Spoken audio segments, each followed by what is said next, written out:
Hello everyone. So welcome to lecture number 6 of mole concept revision for this year NEET. So guys, सबसे पहले हम ऐसा करते हैं कि एक बार लेक्चर नंबर 5 में जो हमने पढ़ा था उसको एक बार हम क्विक रिकैप ले लेते हैं, ठीक है। तो आप बताइए क्या पढ़ाया था। तो मैंने स्टोशियोमेट्री को स्टार्ट किया था, ठीक है। और मैंने आपको केस 1 पढ़ाया था जिसमें मैंने डिस्कस किया था कि अगर एक ही रिएक्टेंट होगा तो फिर हम सारी कैलकुलेशन कौन कितना बनेगा वो सारी कैलकुलेशन किसके बेसिस पे करेंगे, एक ही रिएक्टेंट के बेसिस पे करेंगे, ठीक है। ओके, जैसे हमने एक सिंपल सा सवाल की बात करते हैं। जैसे मैं लिख दूँ 4A gives us 2B plus 3C, ठीक है। मैं आपसे पूछूं कि अगर हम इसके 10 मोल ले लें तो आप बताओ बी के कितने मोल बनेंगे और सी के कितने मोल बनेंगे, ठीक है। तो बहुत ही सिंपल तरीका था कि अगर एक ही रिएक्टेंट है तो हम डायरेक्ट स्टोशियोमेट्री लगाते थे। इससे 4 से कितने बन रहे हैं 2, तो 1 से कितने बनेंगे 2/4, तो 10 से कितने बनेंगे 2/4 इंटू 10, ठीक है। So that will be guys how much 5 मोल, ठीक है। सिंपल स्टोशियोमेट्री लगाएंगे। सिमिलरली यहाँ पे भी हम ऐसा ही करेंगे। 4 से कितने बन रहे हैं 3, तो 1 से कितना बनेगा 3/4, तो 10 से कितना बनेगा इंटू 10, तो ये बन गया हमारे पास 2.5। तो यहाँ से आंसर आ गया कितना 7.5 moles. Okay, so this was are very simple case in which there is only one reactant. Okay, तो आज के लेक्चर में हम जो डिस्कस करने जा रहे हैं वो डिस्कस करने जा रहे हैं केस 2 ऑफ दिस, राइट। तो देखिए अब मैं स्टार्ट कर रहा हूँ केस 2। अब देखिए केस 2 में क्या है, more than one reactant, more than one reactant is present, ठीक है। अब हम उस रिएक्शन में क्या करेंगे जिसमें हमारे पास एक से ज़्यादा रिएक्टेंट होगा। ओके, तो देखिए इसको समझने के लिए सबसे पहले मैं आपको एक पिक्चर बना के दिखा रहा हूँ, ठीक है। मान लो ये जो पिक्चर है इसमें ये अमाउंट को शो कर रही है, लेट से, ठीक है। ओके, किसको शो कर रही है अमाउंट को, ओके। और ये दोनों रिएक्ट होके किस में कन्वर्ट हो रहे हैं, लेट से प्रोडक्ट में कन्वर्ट हो रहे हैं। ओके, तो अब आप मेरे को एक बात बताओ कि इस पिक्चर को देख के अगर मैं आपसे पूछूं कि जब ये दोनों जो है रिएक्ट करेंगे तो रिएक्शन करने पे इनका जो अमाउंट है वो कम होगा या ज़्यादा होगा। तो ऑब्वियस सी बात है अगर रिएक्ट करेंगे तो प्रोडक्ट्स में कन्वर्ट होंगे, और अगर प्रोडक्ट्स में कन्वर्ट होंगे तो ये जो अमाउंट है वो क्या होगा कम होगा, ठीक है। और प्रोडक्ट का अमाउंट क्या होगा ये बढ़ेगा। बहुत सिंपल सी बात है। ओके, अब आप इस पिक्चर को देख के ये बताइए कि आपके हिसाब से क्या ऐसा फील आ रहा है कि ये पहले ख़त्म हो जाएगा, ऐसा फील आ रहा है कि ये पहले ख़त्म हो जाएगा, फील आ रहा है कि ये पहले ख़त्म हो जाएगा। अच्छा, क्योंकि इस पिक्चर से ऐसा फील आ रहा है कि ये पहले ख़त्म हो जाएगा, राइट। अच्छा, अगर ये ख़त्म हो गया, अगर ये ख़त्म हो गया तो इस रिएक्शन पे क्या फ़र्क पड़ेगा। ये जो रिएक्शन चल रही है जैसे ही ये ख़त्म हो गया इस रिएक्शन पे क्या फ़र्क पड़ेगा। तो क्या मैं ये बोल सकता हूँ कि अगर ये ख़त्म हो गया तो इसको रिएक्ट करने के लिए कुछ बचा ही नहीं। अगर इसके लिए रिएक्ट करने के लिए कुछ बचा ही नहीं तो प्रोडक्ट तो बनेगा ही नहीं। बात समझ आई, राइट। तो देखिए अब मैं एक इम्पॉर्टेंट कॉन्सेप्ट डिफाइन करने जा रहा हूँ कि ऐसा रिएक्टेंट जो during the course of reaction क्या हो जाए कंज्यूम हो जाए, कंप्लीटली क्या हो जाए कंज्यूम हो जाए, उस रिएक्टेंट को हम केमिस्ट्री में सिंपली बोलते हैं लिमिटिंग रिएजेंट, ठीक है। तो अब मैं डिफाइन करने जा रहा हूँ, इसको हम शॉर्ट फॉर्म में लिखते हैं LR, ठीक है।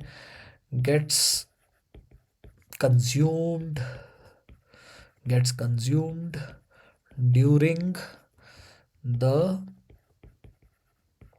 course of reaction, ठीक है। कंप्लीटली कंज्यूम हो जाता है, gets completely consumed, even I should write completely consumed. Okay, completely consumed during the course of a reaction, right. तो ऐसे रिएजेंट को हम क्या बोलते हैं लिमिटिंग रिएजेंट। ओके, अच्छा अब एक और बात आप सुनेंगे, जैसे ही लिमिटिंग रिएजेंट खत्म हो गया, ठीक है, जैसे ही लिमिटिंग रिएजेंट खत्म हो गया, what happens to this reaction, there is nothing left to react, तो we can say once the limiting reagent is over the reaction is over, right. मैं लिख सकता हूँ once the limiting reagent is over, the reaction is over।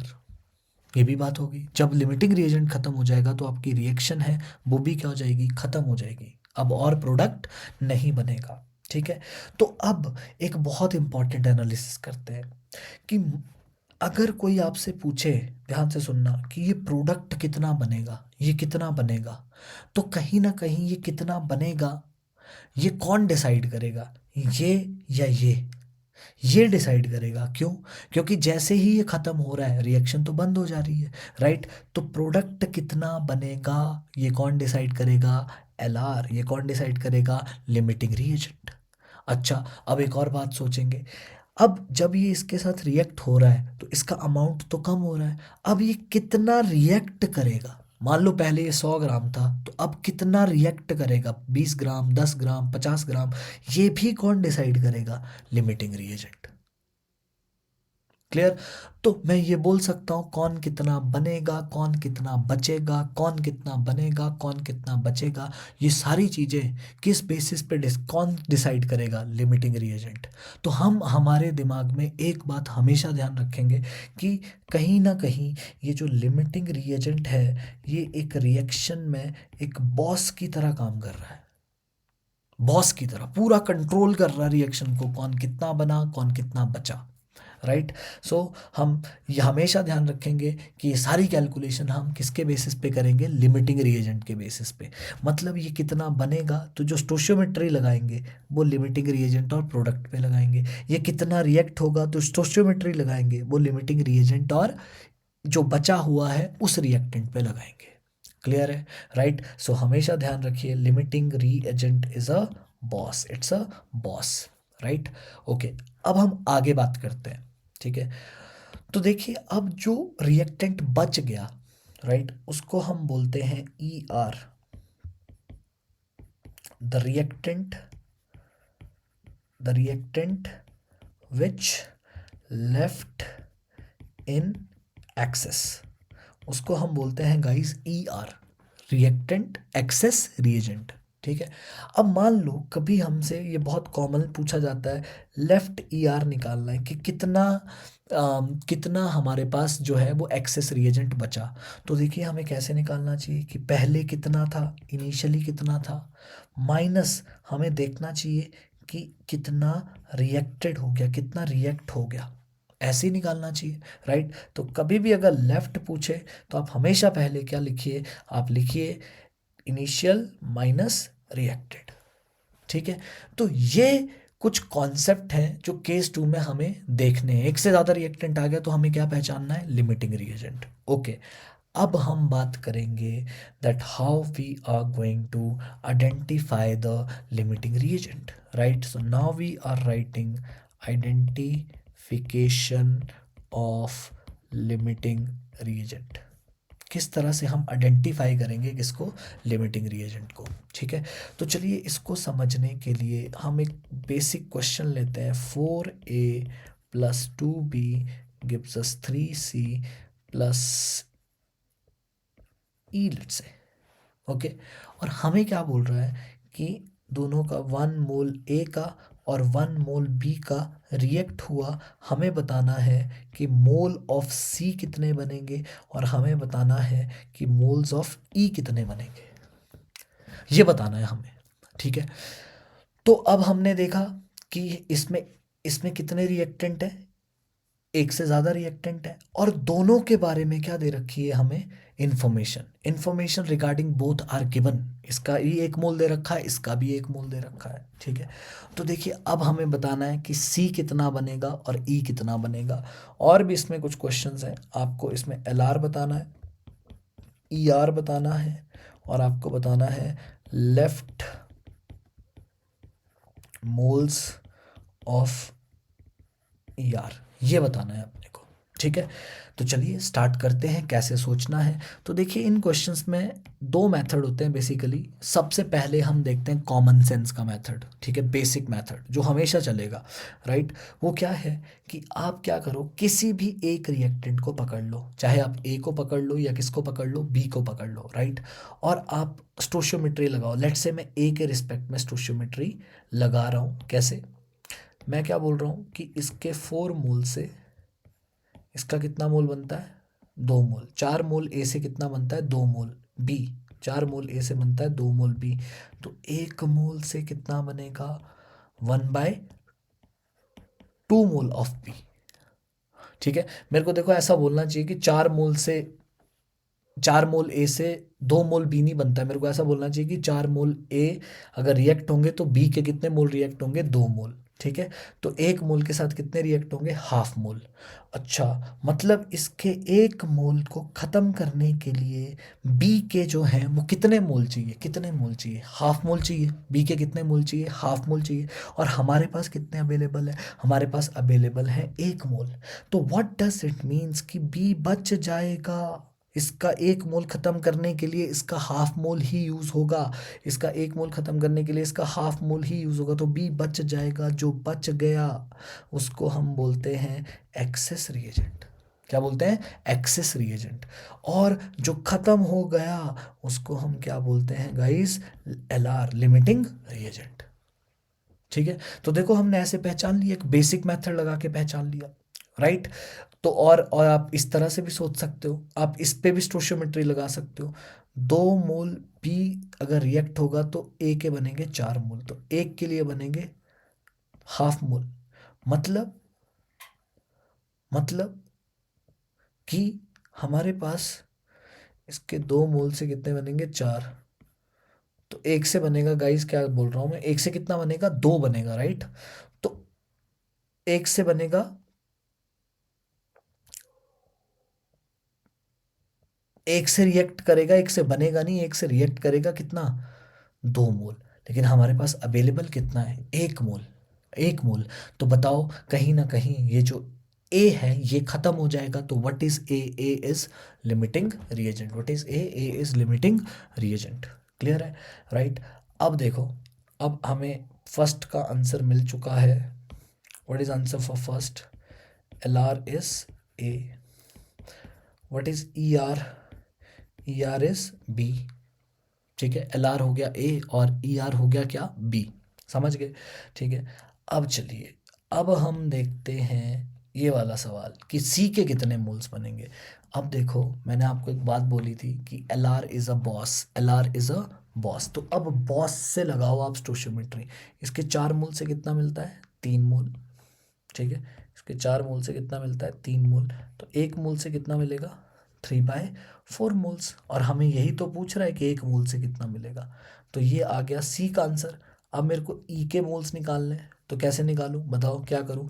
4 से कितना मिलता है? 1। 4 मोल ए से मिल रहा है 1 मोल, तो 1 मोल से कितना मिलेगा? 1/4 मोल्स।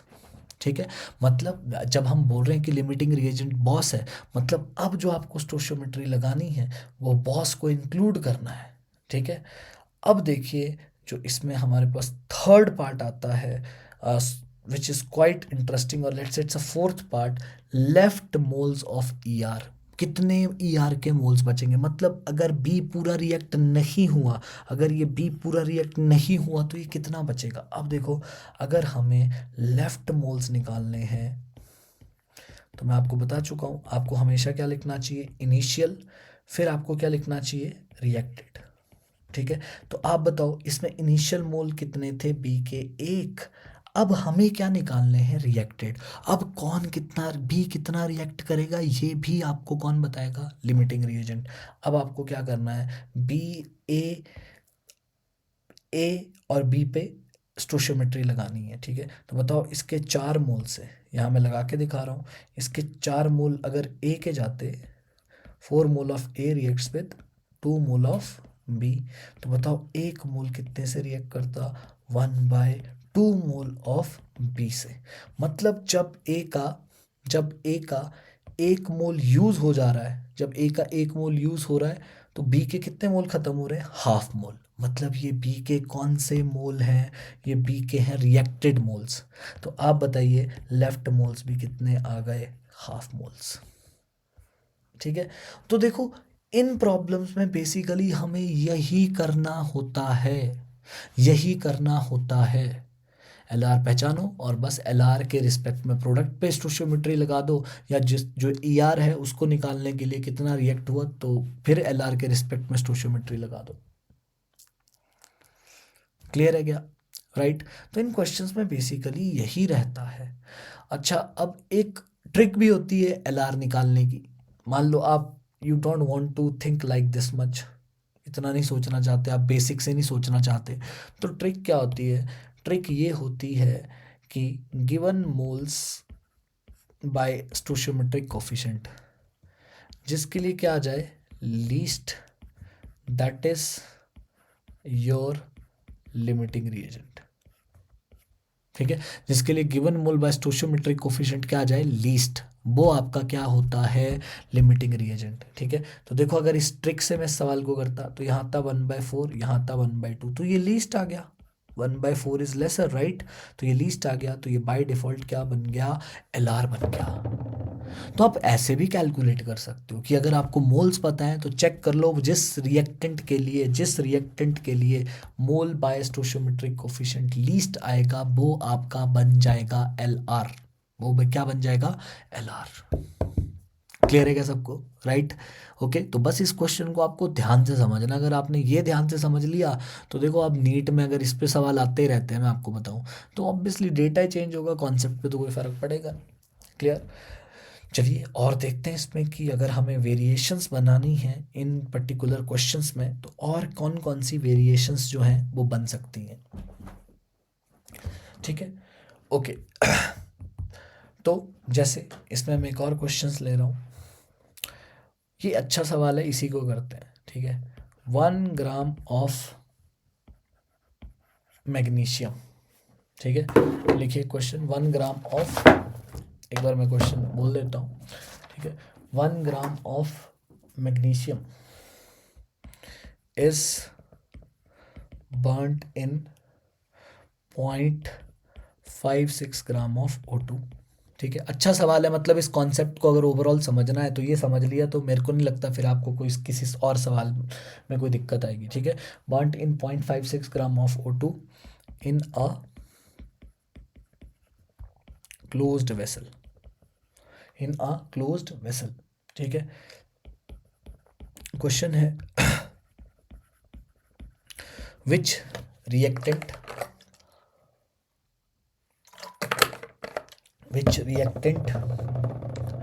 is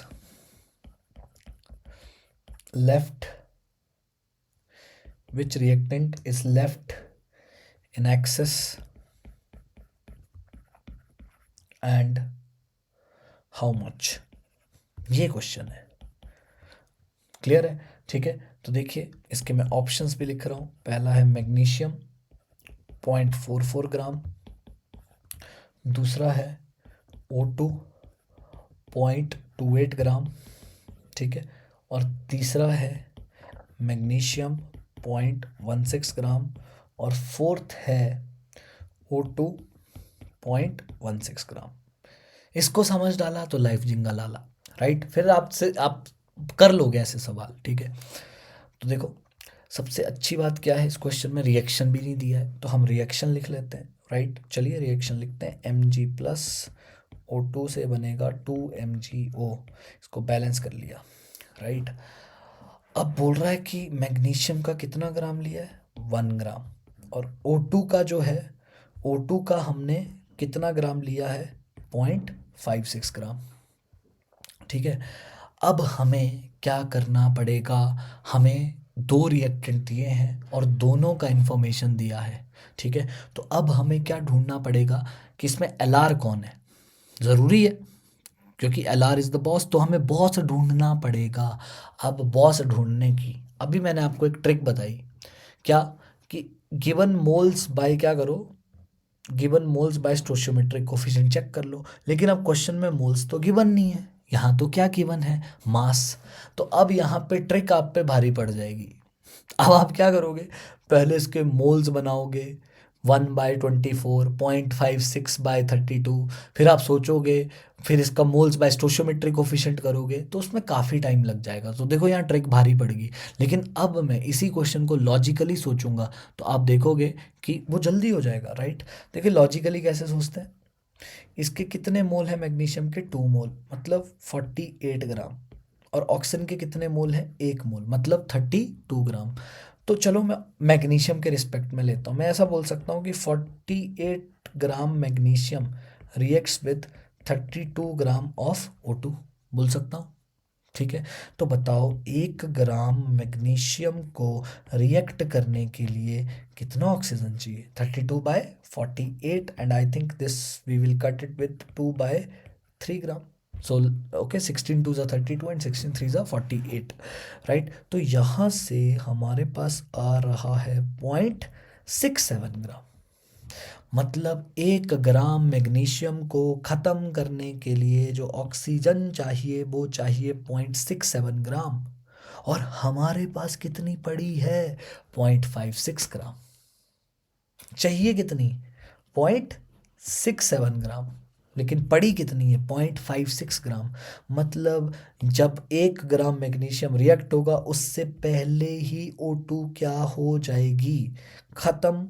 उससे पहले ही O2 क्या हो जाएगी, ख़त्म हो जाएगी। तो ये जो O2 है ये आपका क्या बन चुका है, LR। Okay, but the good part about this question is, good part of about this question is that they are not asking LR, they are asking which reactant is left in excess and how much. So obviously if O2 is LR, so your magnesium will be ER। ये आपका क्या हो जाएगा, ER, excess reagent हो जाएगा, समझ गए। ठीक है, तो देखो इसमें मैग्नीशियम वाला आएगा, ये तो ये नहीं आएगा, सेकंड नहीं आ सकता, फोर्थ नहीं आ सकता। अब मैग्नीशियम तो बच गया, अब इसका हमें निकालना है लेफ्ट अमाउंट, कितना बचा होगा। तो क्या लिखें, इनिशियल, मैं आपको बोल चुका हूँ कि आप ऐसे लिखेंगे तो स्मूथ रहेगा। ठीक है, सोच भी सकते हैं, और क्या सोच के लिखा है, इनिशियल माइनस रिएक्टेंट, नहीं, इनिशियल माइनस रिएक्टेड, ये लिखना है। तो अब इसका इनिशियल मास कितना था, 1 ग्राम। ठीक है, मैग्नीशियम का कितना था, 1 ग्राम। अब हमें क्या निकालना पड़ेगा, रिएक्टेड अमाउंट। अब आप देखिए रिएक्टेड कौन कितना बना, कौन कितना रिएक्ट हुआ, ये सिर्फ कौन बताता है, LR। So who is your LR, your LR is O2, your LR is O2। Now see, मैं बोल सकता हूँ कि 32 ग्राम O2 जो है वो रिएक्ट्स करती है 48 ग्राम ऑफ मैग्नीशियम से, ऐसे रीड कर सकते हैं ना इसको। तो बताओ जो 1 ग्राम है वो करेगी 48/32 से, तो जो हमारे पास कितनी ग्राम है, 0.56 ग्राम, ये रिएक्ट करेगी 48/32 इंटू 0.56। ठीक है, तो देखो अगर मैं इसको जो है सॉल्व करता हूँ तो यहाँ आएगा 3, यहाँ आएगा 2, यहाँ आएगा 1.5। ठीक है, तो अगर मैं इसको सॉल्व करूँ 1.5 इंटू 0.56, तो ये आ जाएगा 0.84 ग्राम। मतलब 1 ग्राम 0.56 ग्राम ऑक्सीजन अगर ख़त्म होगी तो वो कितना मैग्नीशियम को ख़त्म कर देगी, 0.16 ग्राम। ये आपका आ गया रिएक्टेड। तो क्या बनेगा आंसर, 1 माइनस 0.84। तो देखो आंसर क्या बन जाएगा, 0.16 gram. Okay, so tell me the answer, magnesium is the answer, and how much is it left, how much is it left, it is left around 0.16 gram. ठीक है, तो गाइस ये classical सवाल है मोल कॉन्सेप्ट का, मतलब limiting reagent का, ये कर लिया ना बस। इस तो फिर मेरे को लगता है इसमें कोई ज़्यादा वेरिएशंस नहीं बन सकती हैं क्वेश्चंस में। ठीक है, हाँ इसमें अब एक्स्ट्रा कॉन्सेप्ट्स आते हैं जो मैं अगली क्लास में आपको सिखाऊंगा, परसेंट प्योरिटी, परसेंट एल्ड, उससे थोड़ी सी और टफनेस हम क्वेश्चन की बढ़ा सकते हैं, लेकिन कंसेप्चुअली यही रहेंगी चीज़ें। ठीक है। तो दैट इज़ वाई अगर आपको एल आर निकालना है तो आपको दोनों मेथड पता होना चाहिए, वो ट्रिक वाला भी, गिवन मोल बाय स्टोशियोमेट्रिक वाला भी, और ये वाला, ये जो लॉजिकली मैंने बताया कि आप यूनिटरी से भी सोच सकते हो। अंडरस्टूड? ठीक है, चलिए वेरी गुड। अब क्या करते हैं, एक और सवाल लेते हैं। माहौल बन चुका है तो एक और सवाल लेते हैं। ठीक है, जैसे देखो, मान लो एक रिएक्शन है, ये एनसीईआरटी का क्वेश्चन है, A2 + B2 gives us AB2। ठीक है, अब बोलता कि इसके हैं 100 एटम और इसके हैं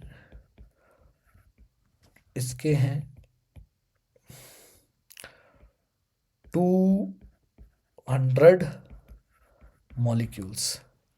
ठीक है, तो आपसे पूछ रहा है कि इन दोनों में जो लिमिटिंग रिएजेंट है वो कौन होगा। ठीक है, तो देखो टेंशन नहीं है कि आप इस इक्वेशन को रीड करो, अगर इसका एक एटम खत्म करना है तो इसके कितने मॉलिक्यूल लगेंगे, एक।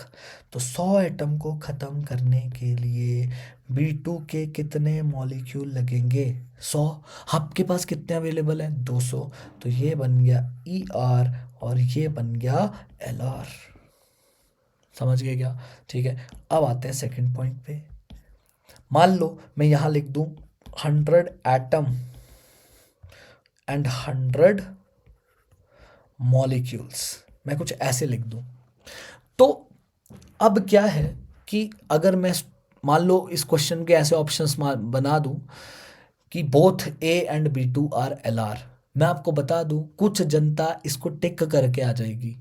ठीक है, लेकिन इस केस में आप समझिए, इसकी एक एटम को एक मॉलिक्यूल चाहिए, तो इसकी 100 एटम को कितने मॉलिक्यूल चाहिए, 100 मॉलिक्यूल। एक एटम को एक, तो 100 एटम को कितने मॉलिक्यूल चाहिए, 100 molecule.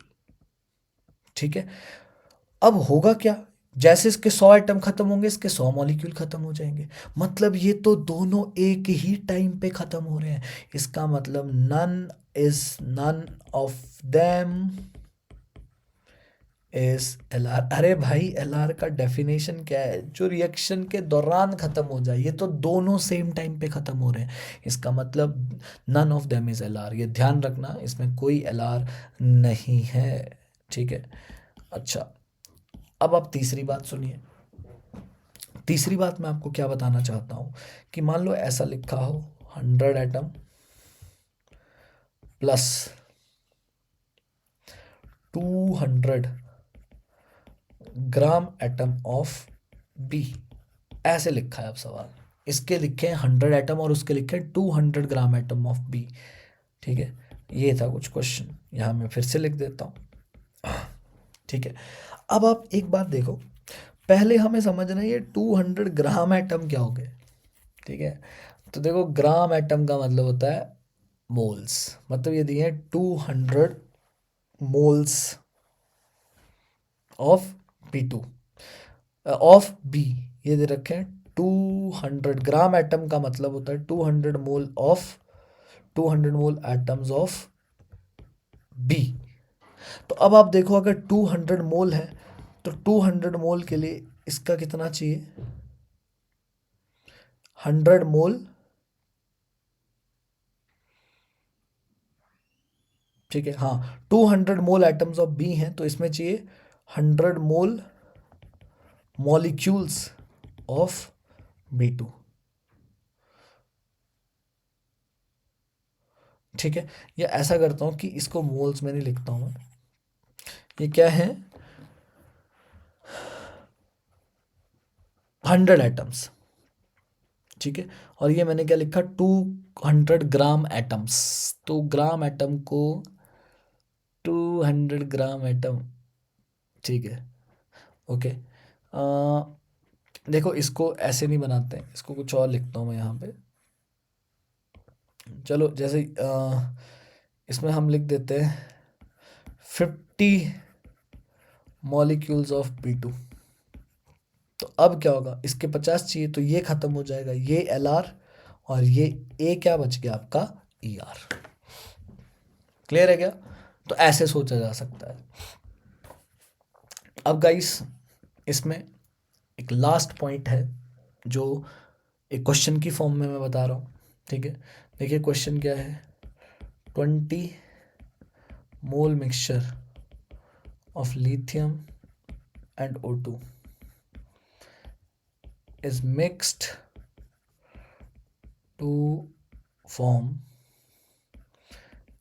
Li2O. Okay, find the maximum amount of Li2O formed. ठीक है, हमें बताना है maximum amount of Li2O formed. Okay, और reaction goes like this, 4Li plus O2 gives us 2Li2O. ठीक है, अब ध्यान से सुनना, ये क्वेश्चन बहुत इंटरेस्टिंग है. बोल रहा है कि Li2O का बनाना है मैक्सिमम अमाउंट. ठीक है, अब मान लो इसके x मोल है और इसके y मोल है, तो एक इक्वेशन तो हमें पता है कि x प्लस x के मोल सॉरी लिथियम के x मोल है और O2 के y मोल है, दोनों का जो सम है वो होगा 20 के बराबर, क्योंकि आपको मोल मिक्सचर बोल रखा है 20 है. ठीक है, तो अब अगर आपको इसका अमाउंट निकालना है तो कहीं ना कहीं आपको x और y की वैल्यू चाहिए. फिर आप देखोगे कि इसमें Lr कौन है और वो डिसाइड कर देगा कि कितना Li2O बनेगा. ठीक है, तो अब एक्स वाई निकालने के लिए एक इक्वेशन तो हमें ऑलरेडी गिवन है, ये वाली इक्वेशन तो ऑलरेडी गिवन है. ठीक है, अब आप ध्यान से सुनिए, एक और इक्वेशन हम कहाँ से लाएंगे, इस कंडीशन से इक्वेशन बनाएंगे. मैक्सिमम अमाउंट कब बनेगा, जब ये दोनों सेम टाइम पे ख़त्म होंगे. मान लो अगर एक इसमें Lr बन गया तो फिर वो पूरा Li तो रिएक्ट नहीं हो पाएगा, तो कहाँ फिर ये मैक्सिमम बनेगा. मान लो ये Lr बन गया, ये Lr बन गया, तो फिर पूरा O2 रिएक्ट नहीं हो पाएगा.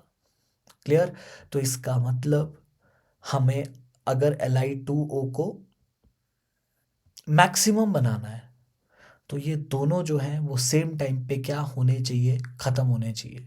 किस टाइम पे, सेम टाइम पे क्या होने चाहिए, ख़त्म होने चाहिए.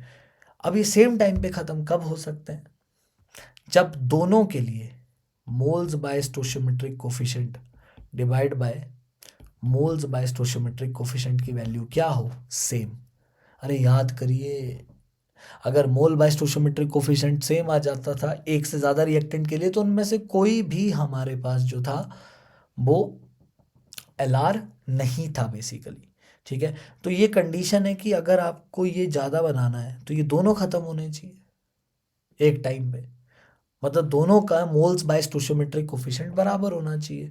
तो देखिए यहाँ से हमारे पास जो है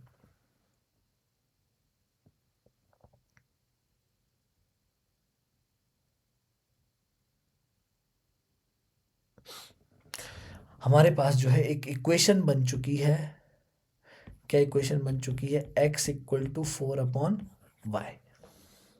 ठीक है, कोई गलती तो नहीं की इसमें, x/4 और उसका y. ठीक है, तो